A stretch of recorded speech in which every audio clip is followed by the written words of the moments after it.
붙드시며 인도하여 주시고 더 풍성한 은혜와 은총과 은택을 내리시며 인도하소서. 예수님 이름으로 감사하며 기도합니다. 아멘. 1925년 알래스카 오지 마을에 아이들이 죽어가고 있었습니다. 목 안쪽 살이 썩어 기도가 막혔는데 원인은 디프테리아 때문이었다고 합니다. 문제는 이제 전염력이 너무 강해서 며칠 만에 마을 전체에 번졌습니다. 문제는 약이 1100km 밖에 있었고, 이때 온도가 영하 55도여서요, 비행기 엔진도 얼어붙었다는 겁니다. 그러니까 인간이 동원할 수 있는 운송수단 전체가 다 멈춰버린 겁니다. 그때 개 썰매 있잖아요. 썰매개 팀이 우리가 그 백신을 날라주겠습니다 하고 나섰습니다. 그 디프테리아가 발생한 후 한 5일 정도 지나는 어간에 벌써 7명이 사망했고요. 그 마을 사람들은 이제 그 바이러스로 인해서 그 두려움이 그들을 삼키고 있었습니다. 이 1100km 되는 여기를 썰매개를 끌고 단 5일 만에 거기에 그 약을 전달해 주러 들어갔습니다. 다행인 것은 그 혈청주사를 맞은 1만 명 정도가 다 무사히 살아남게 됐다는 겁니다. 이 일을 바탕으로 만든 영화가 있는데요. 더 독이라고 하는 영화입니다. 저는 보지는 않았습니다만 한번 기회가 되면 한번 봤으면 하는 그런 생각을 가지게 됩니다. 우리 모든 그리스도인들이 이 시대를 사는 것이 녹록지가 않다는 겁니다. 많은 그리스도인들이 신앙생활을 포기하고 나태해져 가고 있습니다. 작은 전염병 하나가 마을 전체의 생명을 위협할 수 있듯이 우리의 아주 작은 나태한 마음이 우리의 신앙을 좌초시킬 수 있는 겁니다. 얼마 전 이제 중부고속도로에 한 승용차가 역주행해서 왔습니다. 그날 부딪히면 죽는 거예요. 다행히 부딪히지 않고 그분이 거기서 이제 유턴해서 돌아 나갔는데 알고 보니까 중국인이었습니다. 역주행해서 거의 46km 이상 달려왔다고 하는 겁니다. 고속도로를 역주행하는 것은 진짜 어리석은 짓이죠.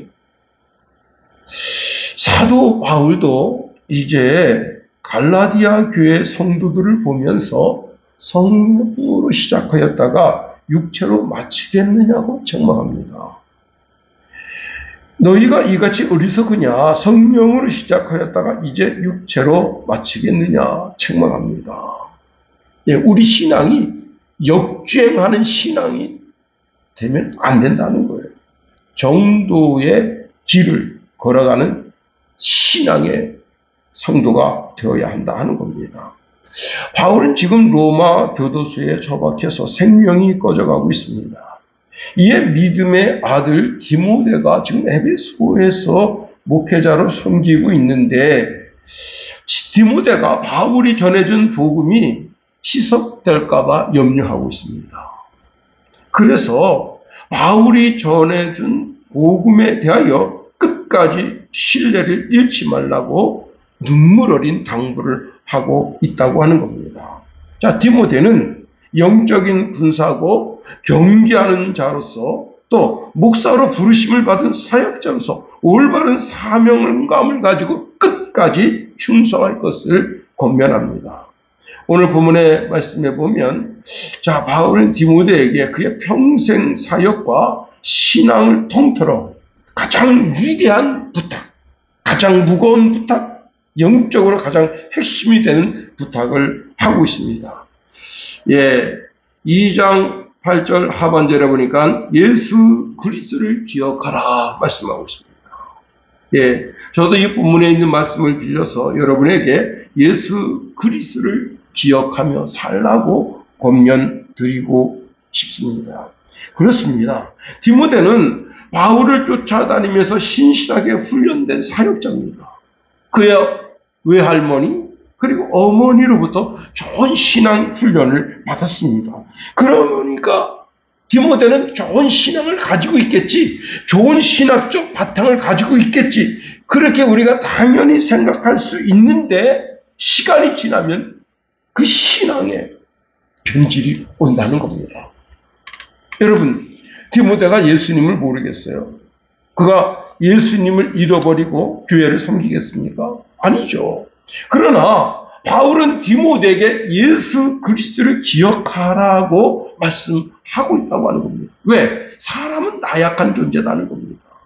언제 어떻게 변질될지 모르는 겁니다. 예수님을 만나서 그 신앙 가운데 올곧게 바울의 제자가 됐던 많은 아시아의 목회자들이 다 바울을 등졌다는 겁니다. 참 기가 막히죠. 바울을 등진 것을 생각할 때 바울이 가슴이 찢어지는데, 그 중에 데마라고 하는 사람은 이제 완전히 신앙의 변절을 가져왔습니다. 그래가지고 어떻게 했죠? 데살로니가를 사랑해. 데살로니가로 갔다. 세상을 사랑해서 데살로니가로 갔다. 그러니까 디모데도 자칫 잘못하면 변질될 수 있는 거예요. 그래서 오늘 본문에 있는 말씀을 통해서 낙심하지 말고 어떤 환경의 유혹이 오더라도 예수님을 끝까지 붙들고 나아가라는 겁니다. 우리 교단의 이제 최고 어르신이 누군가 하면 한국중앙교회 최복규 목사님이십니다. 아주 오래전에 이제 같이 자동차를 타고 가는데, 그 자동차가 이제 12인승인데 11명이 탔습니다. 11명의 이제 10명의 후배들과 그 최복기 목사님이 같이 가고 있으니까 아주 기뻐하십니다. 근데 그중 한 목사님이 최 목사님에게 이렇게 여쭙습니다. 그때가 이제 신년 할애 때거든요. 목사님, 후배들이 이 차에 가득한데 한 말씀 해주세요. 그랬더니 뜻밖의 말씀을 하셨습니다.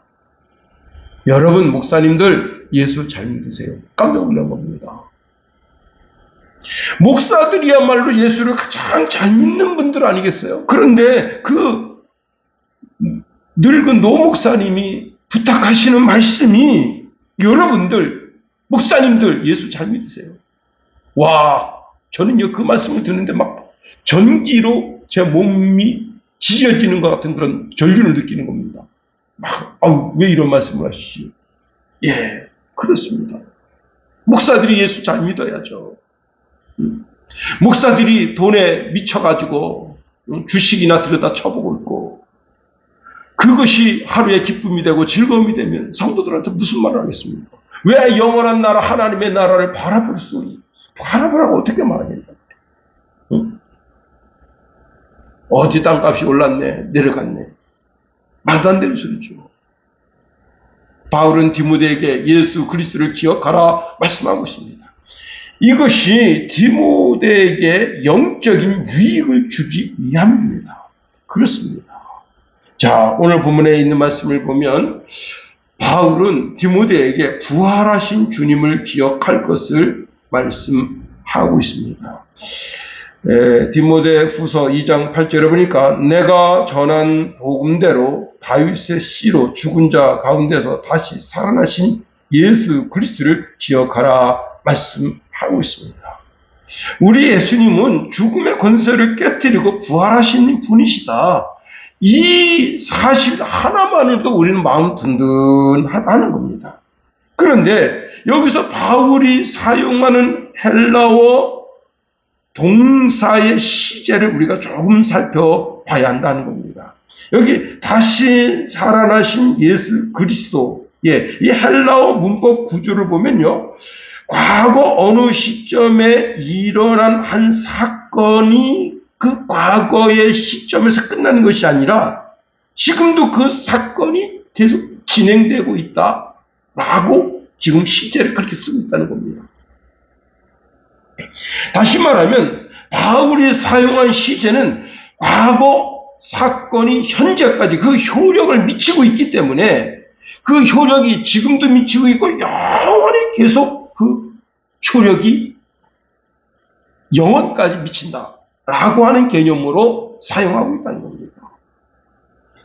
바울은 예수님이 예루살렘 아리마대 요셉의 무덤에서 부활하셨다는 그 역사적 사실을 지적하면서 기억하라라고 말하는 것이 아닙니다. 자, 그 예수님이 지금 아리마대 요셉의 무덤에 장사되었다가 죽은 자들 가운데서 3일 만에 부활하셔서 부활의 주가 되셨고 생명의 주가 되셨는데 지금 하나님 보좌 우편에 앉아 계시다는 거예요. 그 하나님 보좌 우편에 앉아 계신 그 예수님은 우리의 왕이시고 우리가 주가 되시는 그 주님을 기억하라 하는 겁니다. 우리가 부활의 주를 기억하라, 그 말은 뭐라고요? 아리마대 요셉의 무덤에서 부활한 그 주를 말하는 것이 아니라 지금 하나님 보좌 우편에 앉아 계신 그분, 부활의 주가 되고 생명의 주가 되고 하나님 보좌 우편에서 우리의 왕과 주가 되신 그 예수님을 기억하라. 우리가 드리는 부활 찬송가 162장이 있습니다. 부활하신 구세주 나 항상 섬기네. 온 세상 조롱에도 주 정령 사셨네. 그 은혜로운 손길 부드러운 음성 주 예수 나와 함께 늘 계시네. 예수 늘 살아 계셔서 주 동행하여 주시며 늘 말씀하시네. 예수 내 구세주 예수 내 마음에 살아 계시네. 늘 살아 계시네. 그렇습니다. 바로 살아계신 주님, 부활하셔서 우리의 왕이 되시고 우리의 대제사장이 되시고 우리의 그 선지자가 되신 그 예수님, 그분이 지금 부활하셨어요. 하나님 보좌 우편에 앉아 살아계신 그 예수님을 기억하라 하는 겁니다. 우리가 고난의 무게를 견딜 수 없을 때, 자, 가정이 파탄 직전에 내몰릴 때, 손가락 하나 까딱 할 수 없는 힘조차 없을 때, 그때 2000년 전 예수님 무덤에서 부활하셨지. 그 신앙이 우리의 삶에 어떤 힘과 용기를 조금 줄 수는 있어요. 그런데 내가 당하는 환난의 무게를 이겨내기가 너무 어렵다는 겁니다. 그런데 그 주님이 지금 살아계셔서 하나님 보좌 우편에 앉아 계시다. 나를 바라보시면서 힘과 용기를 내라. 나도 고난을 당했지. 나도 사람들의, 제자들의 배신을 당했었지. 그래, 힘과 용기를 내보라 하고 그분이 지금 하나님 보좌 우편에서 나를 위해서 신원하시고, 그분을, 부활하신 그 주님을 생각할 때 우리는 이 세상에 당하는 그 환난과 시련과 역경을 당당하게 이길 수 있다 하는 겁니다. 제가 좋아하는 성구 중에 이런 성구가 있습니다. 요한복음 14장 18절 20절에 내가 너희를 고아와 같이 버려두지 아니하고 너희에게로 오리라. 조금 있으면 세상은 다시 나를 보지 못할 것이로되 너희는 나를 보리니 이는 내가 살아있고 너희도 살아있겠습니다. 그날에는 내가 아버지 안에 너희가 내 안에 내가 너희 안에 있는 것을 너희가 알리라. 우리를 고아와 같이 버려두지 않는데요. 우리와 함께 하신다는 거예요. 두세 사람이 예수님의 이름으로 모이면 거기 함께 하신다는 겁니다. 그리고 예수님은 참 너무 놀라운 말씀인데, 내가 예수님을 주와 그리스도로 영접하니까 내가 예수님 안에 있고 예수님은 나 안에 계시고 예수님은 하나님 안에 계시고 지금도 성령으로 내 속에 오셔서 내 속에 들어오셔서 내 이 마음을 지성소 삼으시고 거기에 거하시고 그렇습니다. 그 주님을 믿으라. 그 주님. 약속의 주님, 능력의 주님. 그렇습니다. 두 번째로 인간의 몸을 입고 고난당하신 성육신의 주님을 기억하라 말씀합니다. 카나다에 이제 한 의대 지원생인, 의대 지원생인데 그 의대를 지원하려고 하니까 어릴 때부터 이제 그 의학에 관한 잡지를 늘 들여다봤습니다. 그 가운데 이제 피부암 같은 것에 대해 아주 전문적인 지식을 좀 가지게 됐어요. 의대는 들어간 건 아니지만, 그래서 여자들은 또 피부에 또 민감하잖아요. 네, 또 여러분 그 미국 여자애들이요, 주근깨가 그렇게 많아요. 그 이렇게 스크린에 이렇게 얼굴이 하얗고 이쁘게 비치는 건 다 화장빨입니다, 사실은. 제가 이제 대학 다닐 때 저보다 한 살 많은 누님이 계셨었어요. 근데 그 누님이 항상 얼굴을 하얗게 화장하고 다녀가지고 진짜 이뻤어요. 그러니까 막 그 누님은 이제 제가 64년생이니까 63년생인데 1년 이제 재수해서 거기 온 거 아니에요? 그런데 얼굴이 하도 이쁘니까 남학생들이 이제 그 누님을 쳐다보면서 침을 질질 흘리는 거죠. 말 한번 붙여봤어. 근데 여러분 누님이 어떻습니까? 같은 1학년이라도 어때요? 이게 다 콜리게처럼 보이잖아. 그래서 말도 못 붙이게 합니다. 그런데요, 한 번은 체육 행사를 했어요. 체육 행사를 하고, 그러니까 이제 땀이 범벅이 된 거 아니에요? 그리고 이제, 저는 이제, 남자 화장실에 이제, 오줌 누러 가고, 그 누님은 이제 바로 옆에가, 여자 화장실인데, 세수하고 나오는데요. 와, 제가 깜짝 놀랐습니다. 여기가 너무 주근깨요. 그걸 가리려고 화장을 하얗게 했는데, 거기에 학생들이 매력을 느끼고, 와, 저 누나 이쁘다, 이쁘다, 그렇게 한 거예요. 그래서 제가 이제 그 비밀을 까발리려다가, 그래도 여러분, 그게 여자의 얼마나 큰 핸디캡입니까? 그래서 제가 말을 안 했어요. 근데 본 사람이 여러 사람이 있었나 봐요. 예. 그런데, 이 카나다 이제 고등학생 얘가 이제 늘 피부암 이런 것에 대해서 이렇게 유심히 들여다보고 있던 가운데 하키 경기장 팀 매니저 목 뒤에 이제 흑색종 같은 뭐가 있는 거예요. 그래서 자기 휴대폰에다가 당신은 지금 당장 병원을 가보라. 글을 써서 그 사람한테 보여준 겁니다. 그 매니저한테.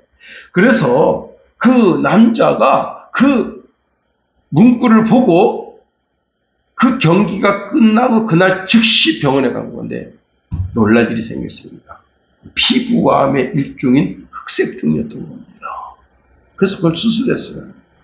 이 사람이 살게 됐습니다. 그리고는 이 남자가 내가 이렇게 피부암을 조기에 발견할 수 있었던 것은 한 여성이 나한테 이제 휴대폰으로 이렇게 당신 목에 그게 흑색종일 가능성이 높으니 빨리 병원 가봐라. 문구를 써서 나한테 보여줬기 때문에 내가 병원 간 거다. 그렇게 알려줬습니다. 그리고 그 학생한테 살해하고 싶다. 알고 보니까 아직 고등학생인데 대학을 진학하려고 하는 학생이 그래서 구단에서 4년 전에 장학금을 지급해 준 겁니다. 여러분, 육신의 생명 살리는 것을 기억하면서 은혜를 갚는 거예요. 하물며 날 위해서 대신 죽으시고 날 위해서 십자가에서 모든 물과 피를 쏟아 생명 구한 예수님을 우리는 기억하고 그 은혜를 갚아야 되는 겁니다. 여러분, 오늘 본문 디모데후서 2장 8절에 보니까 다시 살아나신 이란 구절과 정반대되는 구절이 죽은 자라는 단어입니다. 이 두 단어가 강력한 대조를 이루고 있습니다. 자, 부활의 주, 지금 살아계신 주를 기억하라 권면한 바울은 다윗의 씨로 죽은 자, 다윗의 씨로 죽은 자 예수 그리스도를 기억하라 말씀하고 있습니다. 그렇습니다. 다윗의 씨는 구약 성경의 모든 예언 가운데 조림하실 예수님을 가리킨다 하는 겁니다. 즉 다윗의 씨라고 하는 말은 구약의 예언대로 그리스도께서 완전한 인간의 육체를 입으시고 다윗의 족보에 따라 혈통으로 이 땅에 오심을 나타내는 겁니다. 그러나 다시 살아계신 그리스도는 부활하신 주, 신성을 나타낸다면 다윗의 씨로 오신 예수님은 철저하게 인간적인 면모를 가지고 있는 인성을 나타내는 겁니다. 우리가 이제 신앙의 치명적인 실수 중에 하나가 예수님을 저 멀리 하늘 보좌에 앉아 계신 추상적이고 영적인 존재로만 기억하면 곤란하다는 겁니다. 성경은 우리 주님은 이 땅에 육체를 입고 태어나셨다는 사실을 명명백백하게 기록하고 있다는 겁니다.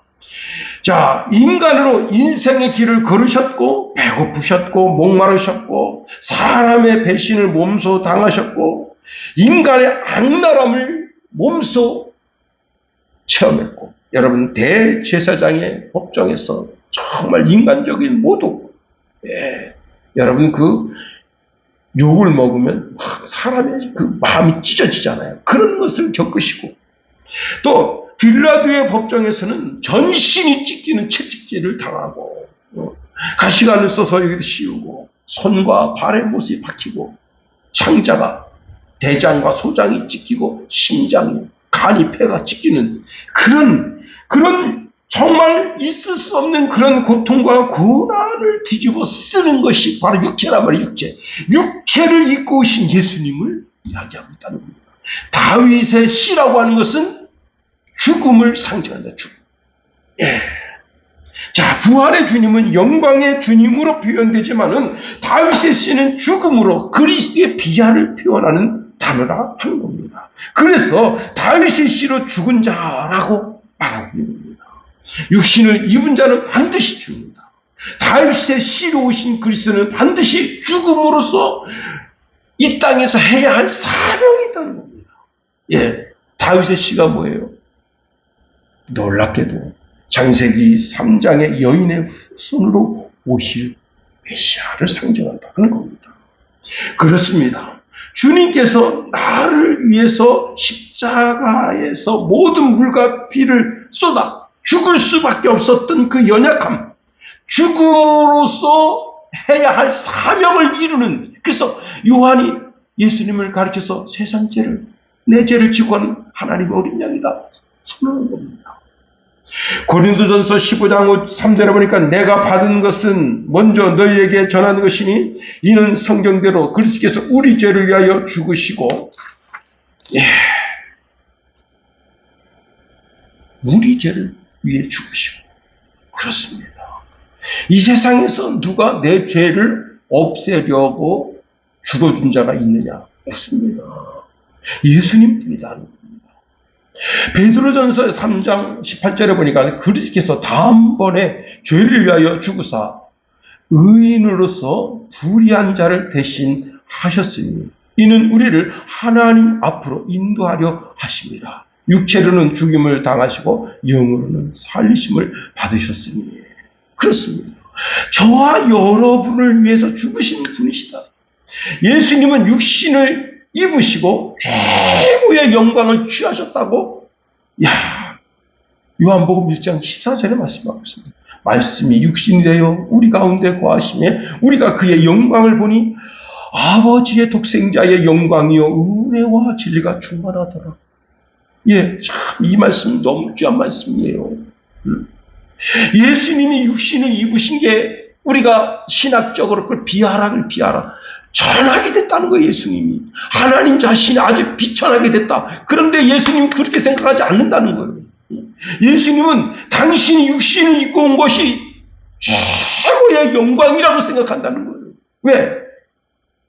왜? 십자가에서 죽음으로 내가 너를 살린다. 그게 최고의 영광이고 영예고 명예고. 야, 다시 한번 읽어드립니다. 말씀이 육신이 되어 우리 가운데 거하시며 우리가 그의 영광을 보니 아버지의 독생자의 영광이요 은혜와 진리가 충만하더라. 충만하더라. 여러분, 거하시며라는 단어 우리가 살펴봤잖아요. 거하시며라는 단어가 뭐냐면 장막을 치다는 거예요. 우리가 똑같은 육체를 입고 왔다는 거예요. 응? 근데 그걸 영광이라고 생각하는 거예요. 응? 우리 주님이 내가 너랑 똑같은 육체를 입고 이렇게 온 것을 나는 영광스럽게 생각해. 그 육체를 입었다는 게 뭐예요? 반드시 죽는다, 이게, 육체는. 그렇습니다. 예.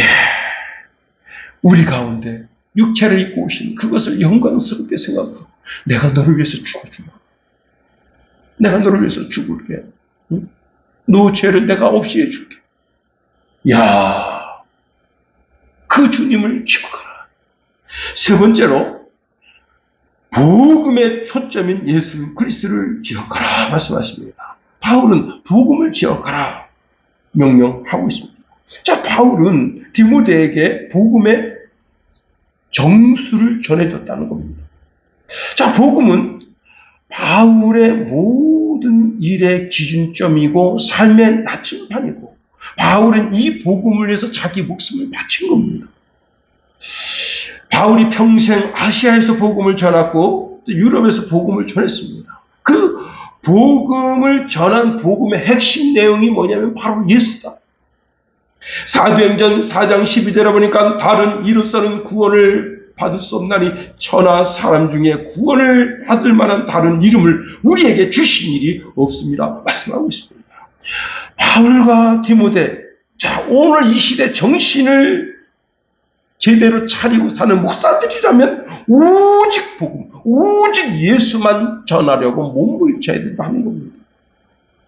그 이유는 단 한 가지, 오직 예수님만이 영혼을 살리는 구주가 되시기 때문에 그렇습니다.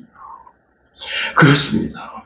죄악의 깊은 고통과 무지, 영원한 절망과 형벌, 그 죽을 수밖에 없었던 비참한 인간들을 위해서, 그 인간들을 구원하시기 위해서 하나님이신 예수님께서 친히 인간의 육신을 입고 이 땅에 오셨다.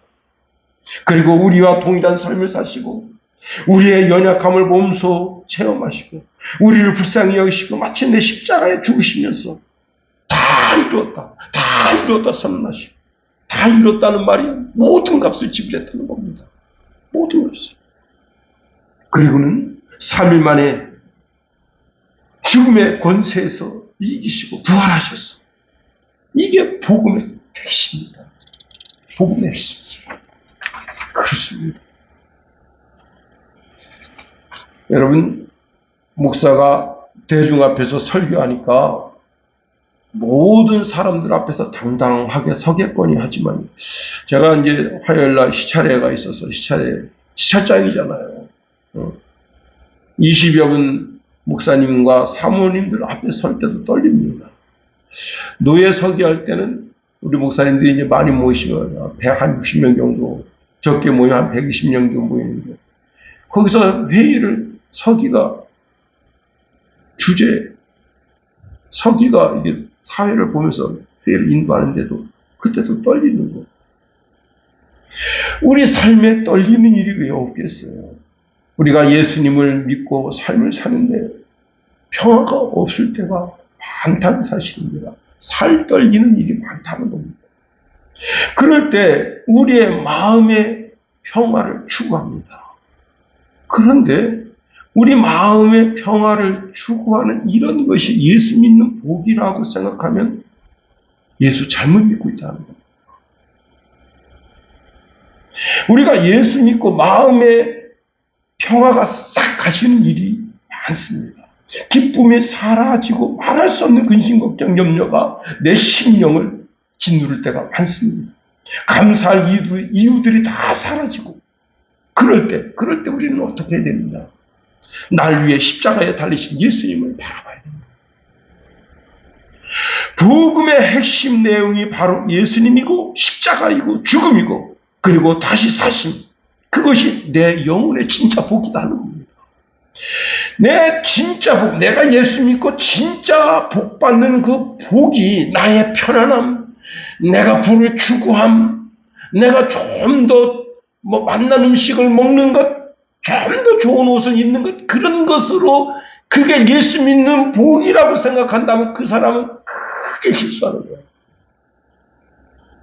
그건 예수 믿는 자의 복이 아닙니다. 그 세상 사람들이 추구하는 복이에요. 그렇습니다.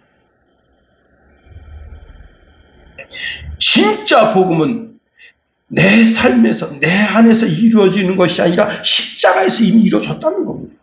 이것이 선포될 때 이 복음을 받아들일 때 놀라운 일이 일어난다. 내가 하나님의 자녀가 되고 그리스도의 지체가 되고 예수님을 오빠라고 형님이라고 부르게 되고 하나님의 나라를 상속할 수 있는 특권이 주어집니다. 이게 진짜 복음이죠.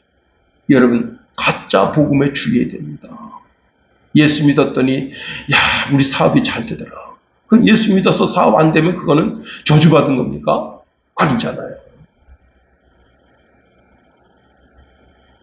예수 믿더니 가정이 화목하다. 예수 믿고 화목하지 않으면 어쩔 거예요. 왜? 예수님 말씀하셨거든요. 집안에 원수가 있다는 거예요. 응? 예수 믿어보세요. 집안에 그냥 아버지가 너 예수 믿으면 안 된다. 어머니가 너 예수 믿으면 안 된다. 응? 야, 우리가 이제 예수 귀신 섬기면 어떡하냐. 집안에 분란이 일어나요. 싸움이 일어나요. 여러분, 가짜 복음에 주의해야 된다는 겁니다. 복음이 절대로 편안함을 추구하고 안락함을 추구하고 물질의 복을 추구하는 것이 아니라는 겁니다. 그걸 생각하면 잘못된 신앙의 길로 가는 거예요. 가짜 복음입니다. 평안함을 추구하는 거나 안락함을 추구하는 것이 복이 아니에요. 진짜 복음은 나 중심의 유익보다 내가 얼굴을 대면하는 상대방의 유익을 구하는 것이다. 이제 그리스도의 통치가 내 삶의 모든 영역에서 이루어지는 겁니다. 내 모든 세포 하나하나가 예수 그리스도의 명령을 듣고 준행할 준비가 되어 있는 겁니다. 내 모든 호흡이 그리스도의 명령을 따라 호흡이 가빠지는 것. 내 심장이 이젠 오직 예수 그리스도를 위하여 뛸 준비가 된 것. 그것이 진정 예수 믿는 사람의 복이다. 6월 10일 날 이제 새벽에 고린도전서 13장 6절 말씀을 상고했는데요. 고린도전서 13장 6절 말씀이 뭐냐면 불의를 기뻐하지 아니하며 진리와 함께 기뻐한다. 예. 그리스도인은 마귀가 주는 불의를 기뻐하지 않는다는 거예요. 진리가 되신 예수님과 함께 기뻐하는 삶을 산다는 거예요. 지금 내가 신앙생활을 잘하고 있는지 여부를 알려면 어떻게 할 수 있느냐? 여러분, 내가 지금 신앙생활 잘하고 있는지 못하고 있는지 그걸 알려면요, 믿음의 사람들이 받아든 신앙의 성적표를 보면 알 수 있어요. 신앙의 성적표. 그 신앙의 성적표가 어디에 나오느냐? 마태복음 25장에 나옵니다. 예. 그 신앙의 성적표에 보면 이렇게 되어 있습니다. 내 아버지께 복 받을 자들이여 나와 창세로부터 너희를 위하여 예비된 나라를 상속받으라. 내가 줄일 때 너희가 먹을 것을 주었고 목마를 때 마시게 하였고 나그네 되었을 때 영접하였고 헐벗었을 때 옷을 입혔고 병들었을 때 돌아보았고 옥에 갇혔을 때 와서 보았느니라. 이에 의인들이 대답하여 이르되 주여 우리가 어느 때에 주의 줄이신 것을 보고 음식을 대접하였으며 목마르신 것을 보고 마시게 하였나이까? 어느 때에 나그네 되신 것을 보고 영접하였으며 헐벗으신 것을 보고 옷 입혔나이까? 어느 때에 병드신 것이나 옥에 갇힌 것을 보고 가서 배웠나이까? 하리니 임금이 대답하여 이르되 내가 진실로 너에게 말한다. 너희가 여기 내 형제 중에 참 놀랄 일입니다. 내 형제 중에 지극히 작은 자 하나에게 한 것이 곧 내게 한 것입니다.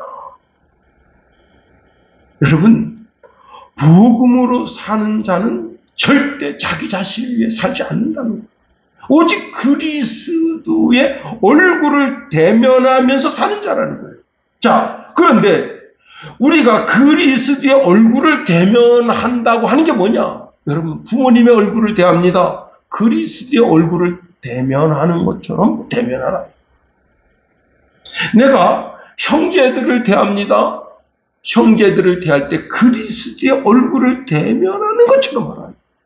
동일한 원리로 형제들, 친척들, 친구들, 이웃들 그렇습니다. 이것이 정말 예수 그리스도를 기억하는 성도의 삶이라 하는 겁니다. 이제 말씀을 마칩니다. 여러분, 예수 그리스도를 기억하는 사람은 어떤 사람입니까? 부활의 주.